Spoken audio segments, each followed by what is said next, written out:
Welcome to the Alabama Bass Trail Podcast, brought to you by Phoenix Boats. Now, here are your hosts, Alabama Bass Trail Program Director, Kate Donaldson. Welcome to the Alabama Bass Trail Podcast presented by Phoenix Boats. I'm Kay Donaldson, the director of the Alabama Bass Trail, and your host for this week's podcast. And I don't have any guests on today. Don't have a ton of fishing information for you. This is really just kind of a check-in. As most of you know, we've kind of been off the air for a few weeks. And a lot of that is because my son, Taylor, my 30-year-old son, suffered a heart attack the week after Thanksgiving, and I have been spending most of my time being his caregiver. And so that's taken me away from the office and taking me away from our podcast. So I'm going to talk a little bit about the 2023 season, what we're looking forward to in 2024. But I want to start off by saying I hope that you and your families enjoyed a great holiday season. I hope that your Thanksgiving went well, and I hope that your Christmas went well. I would like to explain a little bit about Taylor's situation and kind of how all this happened in an effort that if you're listening to this and you have some of the same symptoms that Taylor had, that you will pay attention to those and be seen. Most of you know, I have 3 children that are mine, and I have 2 stepchildren. Taylor is my oldest. He's 30 years old. He was born the day before my birthday when I was 21 years old. And very active kid, very active when he was in high school, active in college, theater. He is the tiny dancer for the Rocket City Trash Pandas, and he works a 9-to-5 job throughout the week. And very active, tons of activities on the weekends, loves concerts, just a very active young man. Started having some issues right after Thanksgiving. He's always dealt with thirst. He's always really thirsty, tendency to perspire, things like that. But, that's not something uncommon for someone who's very active. But starting after Thanksgiving on Sunday, he began to have indigestion, heartburn, could not get rid of it. Took Prilosec over the counter and just could not get rid of it. On Tuesday, was having a tremendous amount of chest pain, was just very uncomfortable all day, canceled his plans for the day, stayed home. Tried to do laundry, couldn't do that, was just exhausted, but still had a tremendous amount of chest pain. Went to work on Wednesday, didn't feel great, still having the indigestion, just the burning in his chest and in his throat, still taking over-the-counter medication. It did not go away. He had a young lady that was in the store. He works at a company called Parkway Scrubs, and had a nurse practitioner in that day, and she talked with him and encouraged him to please be seen, that he was having symptoms of heart failure. 30 years old, did not think that that was something that he needed to worry about, continued to work that day, went home that night, had dinner with my daughter, just didn't feel well, went to bed, said he got up on Thursday morning, it felt great, felt better than he had felt all week, went to work, had lunch about 2 o'clock, and started the whole heartburn stuff again. Felt very flush, didn't have a whole lot of energy. And one of his coworkers called my daughter, encouraged her to come and get him. They went to an American Family Care. He had an EKG, came back abnormal. My daughter took him directly to Madison Hospital, and they did another EKG. They did a blood workup on him. His blood sugar was 405 once admitted into the hospital, and he had 2 irregular EKGs. They began to do blood work, and his troponin levels were high. His PTT levels were low, which is your clotting enzyme, and they began to run a heparin drip on him. We still didn't really know anything, and about 8 o'clock that night is when I got the phone call that I needed to come to Huntsville Hospital, or to Madison Hospital. I left there, headed there to see him, not really sure what I was walking into. And really, honestly, the people at Madison Hospital they don't have a cardiac unit, so they really weren't prepared for what Taylor was going through. They kept him on a drip to keep his blood thinned. that if he was having some blockage that he would be okay. On Friday morning, excuse me, around 8:30, 9 o'clock, the ambulance got to Huntsville Hospital, to Madison Hospital, to transfer Taylor to Huntsville Hospital, where they have a full cardiac unit and cardiac care floor. We got there around 9:30, quarter of 10. A bunch of nurses, 4 or 5 nurses, are in working on Taylor, doing all kinds of blood work, taking him down for EKG, doing lots of things. The doctor comes in about 1 o'clock, tells us they're going to do a angiogram, which is where they run the dye through his heart to see if there's any blockage. If there's a 20-30% blockage, they'll go and stent it, and he'll be done in about an hour and a half to 2 hours, recover in the hospital a couple days, and he'll go home. If it's anything more than that, they'll come out and discuss that with Taylor and us, and then we'll decide what our treatment is from there. Taylor came out at about 1:40. We were told we could go back to the room and sit with him while the doctor came in and talked with us. Dr. Green came in at that time and told us that Taylor had 100% blockage in his widowmaker artery. And where the actual blockage was kind of in a, if you think of a T, his was right in the center at the top of the T. And there was no way to stent that without possibly chipping away some of the plaque that would go into his main artery and cause him to have a cardiac arrest. So there was no way that she felt that she could stent it, and she was going to let her other 2 partners take a look at it and see what their thoughts were. And after kind of their collaboration, they all decided the safer thing for them to do was to do a single bypass surgery off pump with Taylor, and do a what they call as a CABG procedure, which was a coronary artery bypass graft. So immediately nurses come in, sonographers come in, they start scanning all over his body, his chest, his neck, his legs, to see where they can harvest a vein that they could do the surgery. We're getting all kinds of tests. They're starting him on insulin to get his blood sugar down, because at that point we still had not received any treatment for the blood sugar. They start treating him and testing him every 2 hours on his blood sugar. And it was just kind of a whirlwind. Taylor agreed that to do the CABG procedure. We were scheduled for that Monday at 8 o'clock. They would come get him around 5:30. So all weekend, our focus was just on making sure that his blood sugar remained stable and low in order to do the surgery. We talked with a number of the cardiologists and the surgeons throughout the weekend. And when we got to Monday morning, Taylor, the blood sugar was good. All of his other blood work checked out, and we were able to do surgery.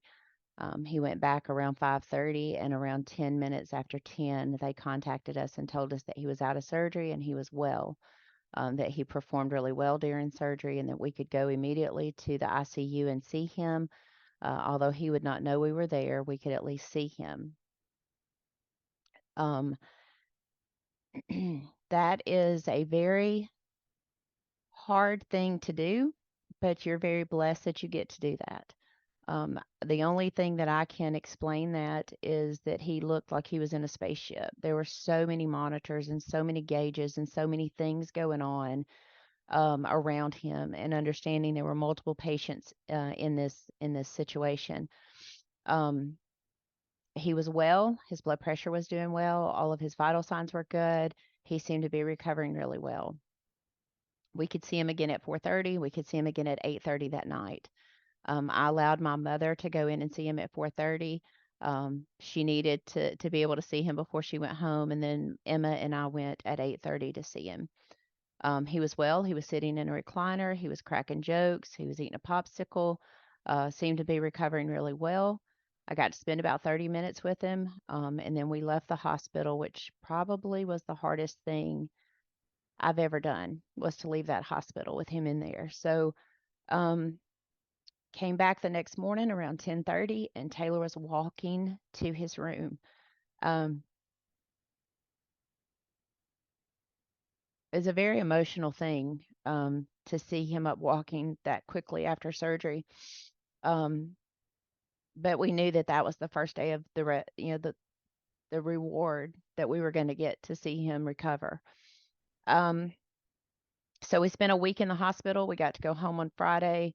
There was a lot of goals met along the way to get him to be able to go home on Friday. So he had to walk so many laps and he had to do so many things and his blood sugar had to be this. And, there was a lot of things he had to do and he was able to do all that and accomplish all of that, go home on Friday. Um, had to have 24/7 care for the next week. We went back to the doctor. He got a great report from the doctor. His EKG was normal. His chest x-ray was normal. His blood pressure was good. He was staying in normal range with his blood sugar. So things were good. So we had to learn about insulin and diabetes and new diet and new exercise programs and how to take care of an open heart patient. So, but I'm happy to say that we are 3 weeks out of surgery. His blood pressure has continued to be great. He has lost about 19 pounds, which is helping his blood sugar. He is still on insulin. He is has the Libre on the back of his arm that monitors his blood sugar, and he is doing so well. Christmas was totally different for us this year. We really celebrated life and being together. So, one of the things that Taylor and I've talked about, and I want to have him on later on when he's comfortable and sharing, his story and his feelings about what he went through. But as we approach our season, we really kick off in February. I know we have an ABT 100 in January. We really kick off in February. But what I want to bring to you guys and what I want to get across in this podcast is um, please do not ignore the signs of a heart issue or diabetes. We had to learn very quickly how to deal with this, and it is not an easy process. But as your children, if you are dealing with this, please know the signs and recognize the signs. If you are thirsty, if you are profusely sweating at doing very small, meaningless type activity, if you are lightheaded, if you're often dizzy, um, if you feel very lethargic, chest pain, certainly. But if you are someone who never deals with indigestion and you've never had heartburn, and all of a sudden, after eating nothing out of the ordinary, and you're experiencing that, that is a sign that you're either AFib or that you've had some type of trauma to your heart. Go and check your blood pressure regularly. All the signs that are there, I encourage you to please don't go undiagnosed. We were very blessed with the care that Taylor received once he entered the hospital, that he never had another issue until we got into surgery. But that was a very stunning thing for us. Taylor's 30 years old. Like I said, he's very active. Certainly, we can all be more conscious of our weight. That is something that, I've concentrated on a whole lot over the last 3 years, but it's certainly something that my family is very much more aware of now than we were 3 weeks ago. I do want to say a huge thank you to everyone in the Alabama Bass Trail family and in the bass fishing world. The number of text messages and messages that I received through this has been amazing. People that I've known for years and people that I didn't know that just reached out and offered a prayer for our family. Um, I want to say a thank you to my boss, Tammy Reist, who basically gave me the right to just walk away and take care of my family. Taylor's not married. My daughter and I became his primary caregivers, and I was able to just walk away.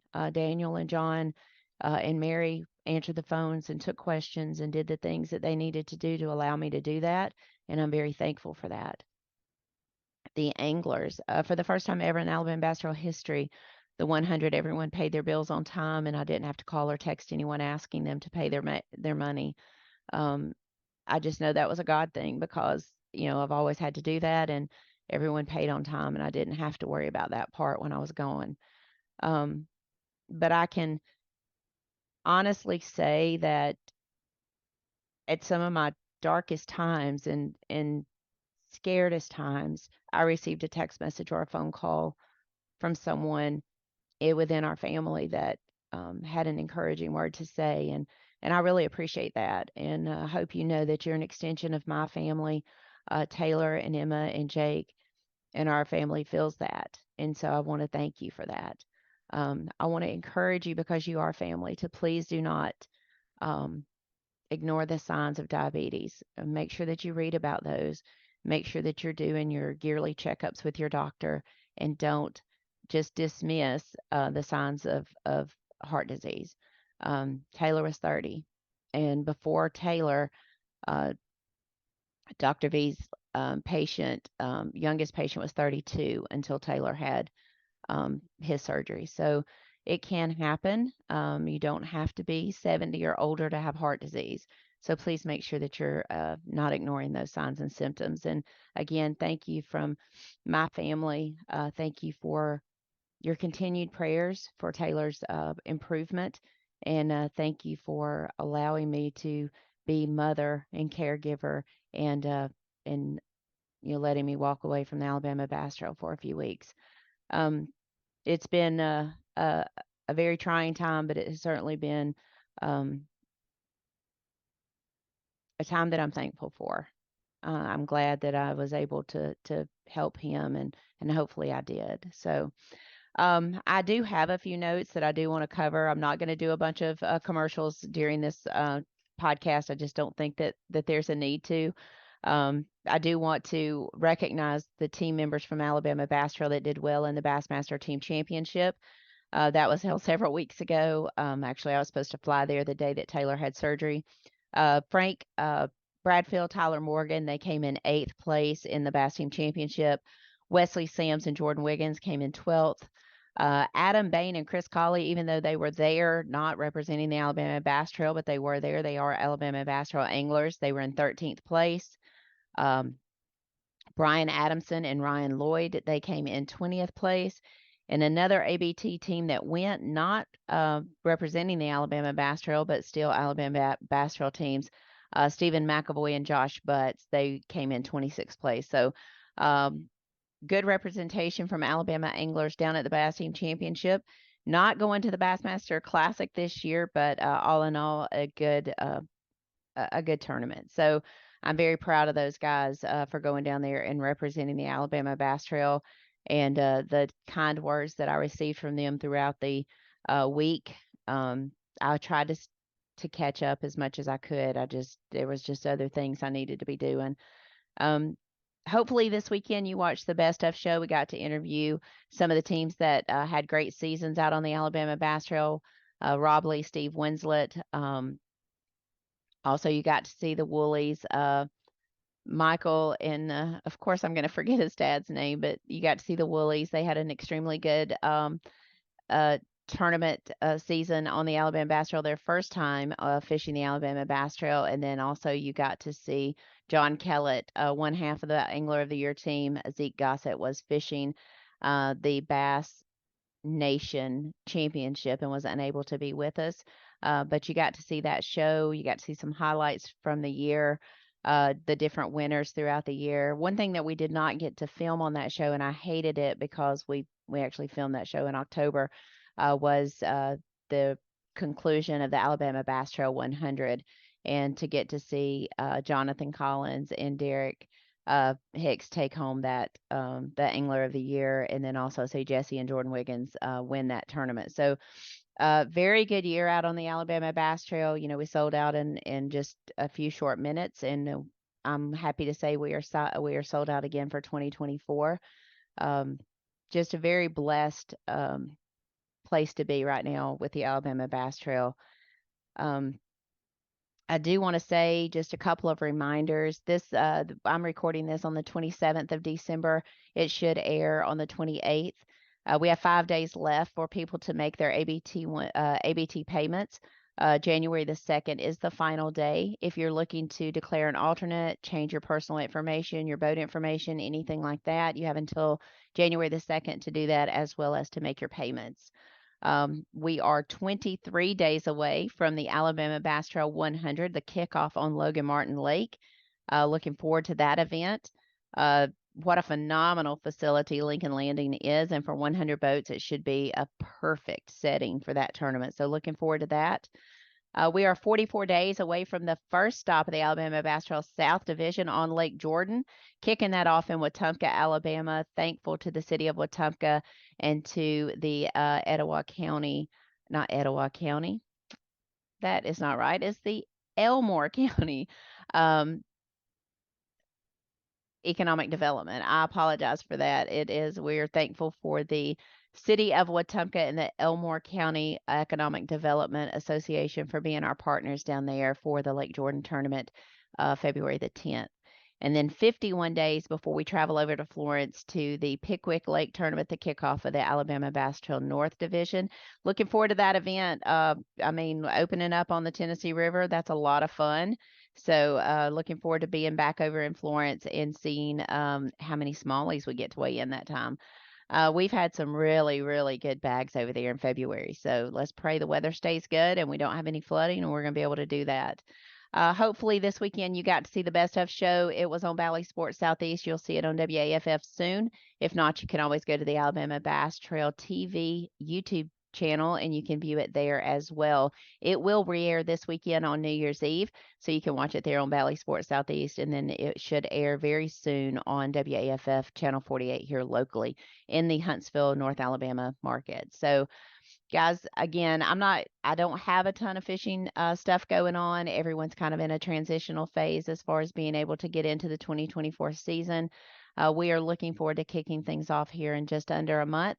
I do want to say thank you again to everyone who reached out to my family.